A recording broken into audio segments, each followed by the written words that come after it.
بسم اللہ الرحمن الرحیم۔ ایک گناہ کے بارے میں، گناہ کی وجہ سے رزق محرومی۔ رسول اللہ صلی اللہ علیہ وسلم نے ارشاد فرمایا، بے شک آدمی گناہوں کی وجہ سے رزق سے محروم کر دیا جاتا ہے۔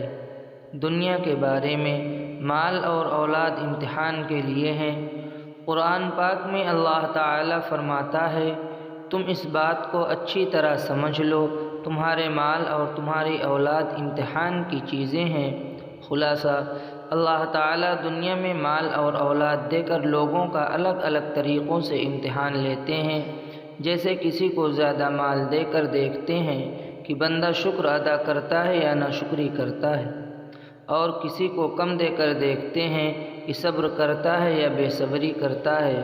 جو اس امتحان میں کامیاب ہوتا ہے اس کے لیے اللہ تعالیٰ کے یہاں بہت بڑا ثواب ہے۔ آخرت کے بارے میں، قیامت کا منظر۔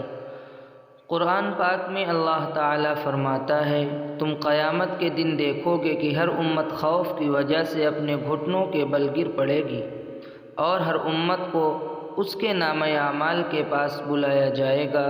ایک آواز آئے گی، آج تم کو تمہارے کرتوت کا بدلہ دیا جائے گا، ہمارے پاس تمہارے اعمال کی کتاب ہے جو تمہارے بارے میں ٹھیک ٹھیک بتا رہی ہے۔ دنیا میں تم جو کچھ عمل کرتے تھے ہم اس کو ریکارڈ کرتے تھے۔ قرآن اور طب نبوی سے علاج۔ ہر بیماری کا علاج۔ رسول اللہ صلی اللہ علیہ وسلم نے فرمایا، اللہ تعالیٰ نے ہر بیماری کے لیے دوا اتاری ہے۔ جب بیمار کو صحیح دوا پہنچ جاتی ہے تو اللہ تعالیٰ کے حکم سے بیماری ٹھیک ہو جاتی ہے۔ قرآن کی نصیحت۔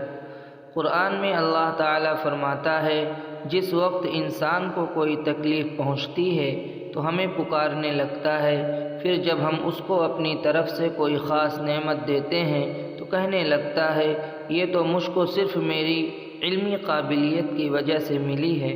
حالانکہ یہ بات نہیں، بلکہ وہ ایک آزمائش ہے، مگر اکثر لوگ سمجھتے نہیں۔